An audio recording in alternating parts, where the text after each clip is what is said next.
Hey, ladies and gentlemen, we have Jamestown. This would be what we're going to be working on today. Jamestown. This is the first successful colony, and it was founded in 1607. It's a British colony. All right, so on December 6th, 1606, the journey to Virginia began on 3 ships. So this trip was made, and trips back then across the ocean, the Atlantic Ocean, from Europe generally took about 3 months. So this was not an easy journey. You have the Susan Constant, the Godspeed, and a ship called the Discovery. In 1607, 104 English men and boys arrived in North America to start a settlement. So they got there in 1607.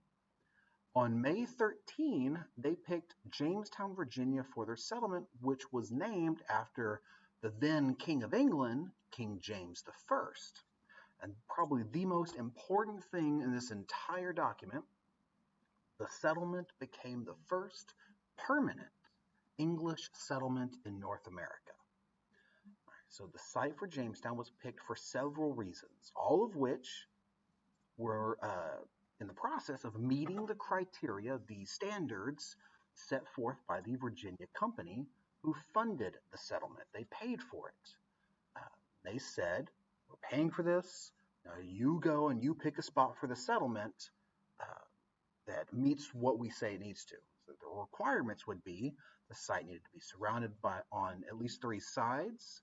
It needs to be a peninsula, so it needs to be easily defensible, water around most of it, one way in, one way out. Today it's pretty much a full island, but back then it wasn't. It was still a peninsula.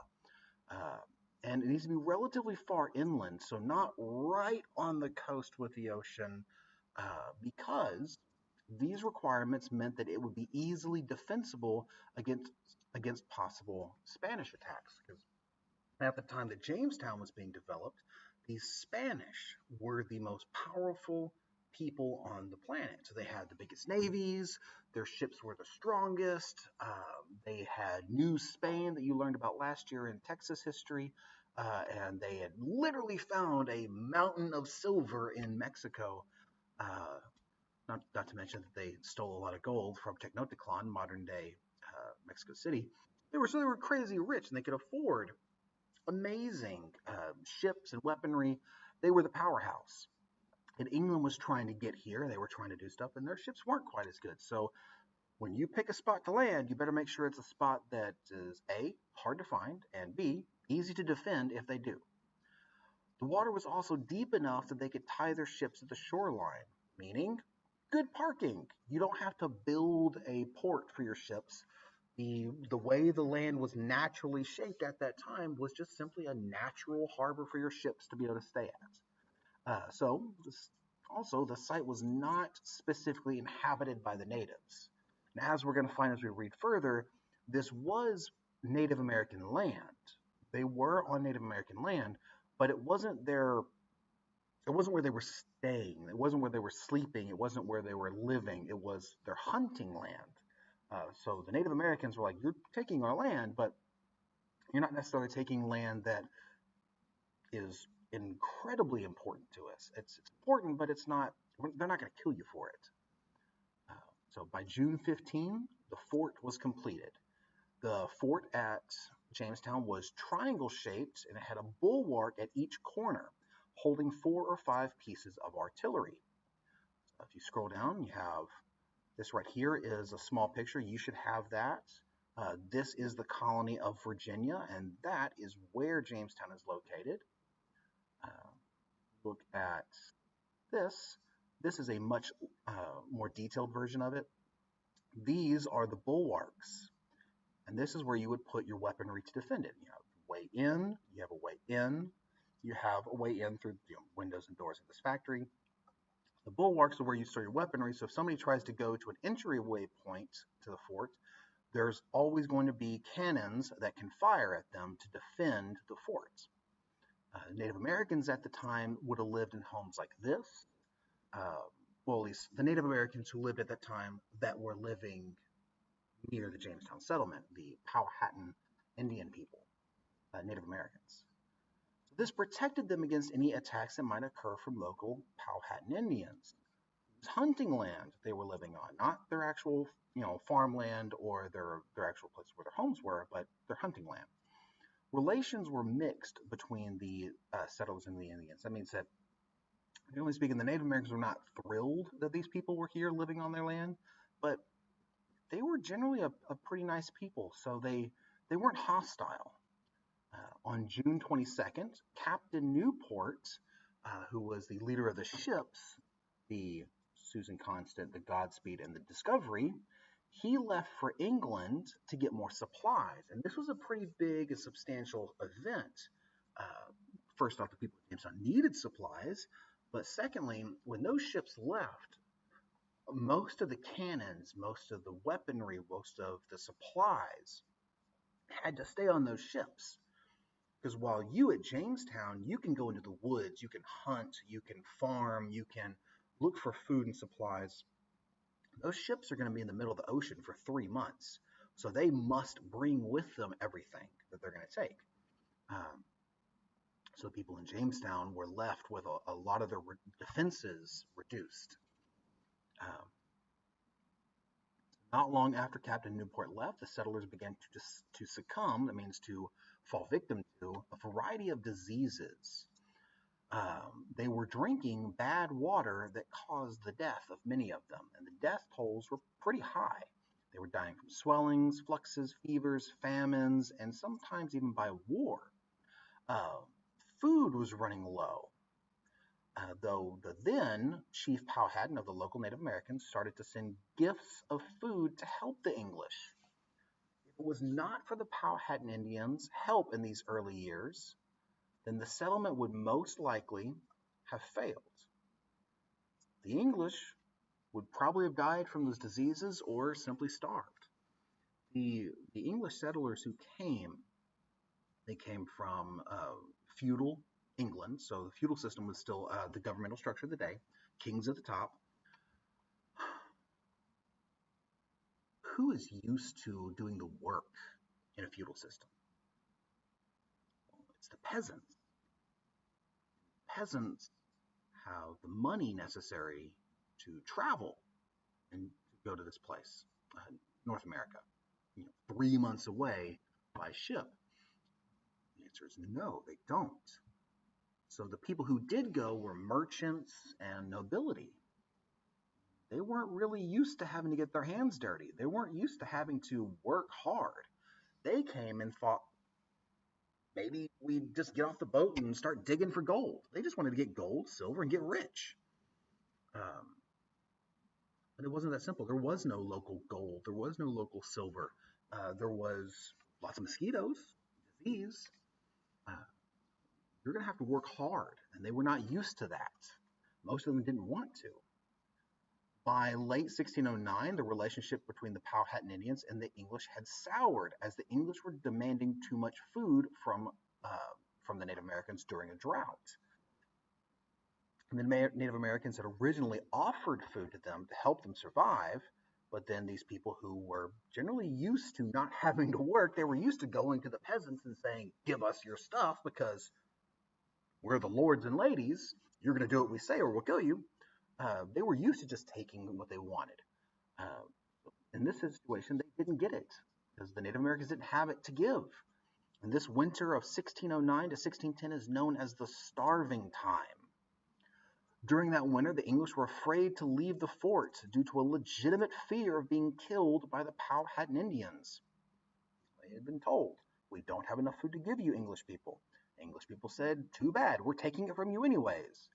But the Powhatans were a little bit too strong, so they failed in a lot of that. The Powhatans did not give them food for a large extent of it. They just didn't have it to give. So the Powhatans were now angry because the English had attacked them, and the English were starving. As a result, the English ate anything they could. They ate various animals. They even ate the leather from their shoes and belts. What is leather? It's dried out animal skins, cows, horses, deer. You take their hide and you tan it. You're drying it out and stretching it. That's leather. Well, if you put it in water and you heat it up, you boil it, it effectively returns to something a little bit more similar to animal skin, and it isn't tasty, but it is food. It's edible at least. Uh, and the worst part of it is sometimes the settlers even ate other settlers who had previously died. So there was a little bit of cannibalism going on. Things were pretty bad. By the end of 1610, 80 to 90% had died due to starvation and disease. So pretty much only 10% of the people at Jamestown survived. It was horrible. In May of 1610, the decision was made to abandon the settlement. Most of the people had already died, and those that were left alive realized if they didn't leave and try something different, they were also going to die.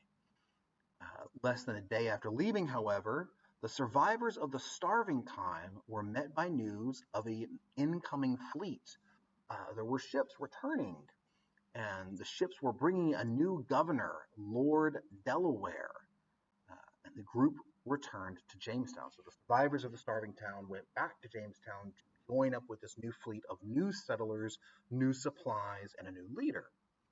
So Jamestown came very, very close to not making it, but in the end they did. In 1612, John Roth, not one of the original settlers of Jamestown, but he was one of the people who joined the colony after his ship shipwrecked near Bermuda, which is a series of islands close by in the Caribbean or the West Indies. He helped turn the settlement into a profitable venture. See, what he did is he brought with him, he introduced a new strain, a new type of tobacco from seeds that he had brought from somewhere else.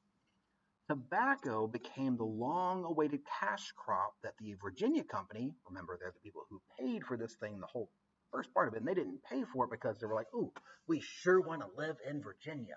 It's the middle of nowhere with lots of mosquitoes and disease and Native Americans who will brutally murder you if you do something wrong to them. Well, they are pretty nice if you're not mean. We just want to go there for fun. That sounds great, right? Well, they did it because they wanted to make money. They wanted to make a profit. And planting tobacco was their way to make money off of their initial investment, the money they paid in Jamestown. Now, sadly, tobacco is a very labor work intensive plant to grow. So this is also the first time we see slavery in North America. The very first colony we get we get the first instance of slavery. You have 20 Africans who are brought by a Dutch trading ship, and they stop by and they sell 20 Africans to the people of Jamestown. Uh, Now, a lot of other countries in Europe, they had laws about slavery and setting out what it is and what it was. But England at that time was a little behind. They didn't have a whole lot of laws on it. So slavery in England was not quite the same as other places. It was mostly something called indentured servitude, which we will learn about in a future one of these, and it means to be a temporary slave. It's not forever. You can buy your way out of it. You can born out of it by your parent might have been an indentured servant, but you're born and you're not. The laws were a little hazy on it. Most of the rules, not laws, concerning slavery in England at that time were more cultural expectations, or that's just how we do things. It was social. It wasn't legal. So we don't know, because the slaves that were brought there at that time, we don't know a lot about them. But it is quite possible that these first African slaves were actually indentured servants, therefore possibly earned their freedom and became citizens along with the rest of the people of Jamestown. But it's one of those things that is generally lost to history. We don't really know, but we do know that this is the first instance of racial slavery, of slavery because of skin color. And these were Africans brought because they were from Africa, and they were sold intentionally into slavery by the Dutch to the British people.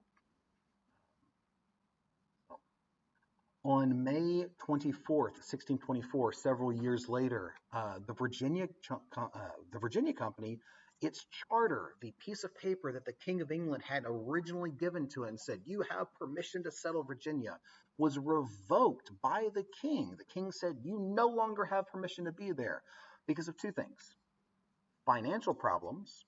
Virginia Company was not making a whole lot of money, and they were having to borrow money, and the king was getting tired of it, as well as politics. Simply put, the King of England really liked being in charge. He's a king. What do you mean there's land out there that I own that I don't get to say what happens out there? Uh-uh. I just say what goes on in Virginia. So he made it a royal colony. So Virginia started with a charter, but pretty quickly swapped to being a royal colony. That is, to be under the direct control of the king himself. Jamestown would survive for quite a long time until something called Bacon's Rebellion. A guy named Bacon. He was not actual Bacon. When we will talk about Bacon's Rebellion quite a while later. Now, today, Jamestown is no longer a town. It is just an archaeological site. But that archaeological site looks like this today. As you can see, the water level has risen quite a little bit, and that third bulwark is actually underwater. But this is what is left of Jamestown today. And this is a famous painting of the starving time, where they were literally just taking those that had died outside the fort and just leaving them out there because they were too weak to even bury them. It's pretty brutal. There's that picture of the fort again. And here is a picture of what the Powhatan Native Americans lived in at the time. And I hope you enjoyed this. I hope this was helpful. Until next time.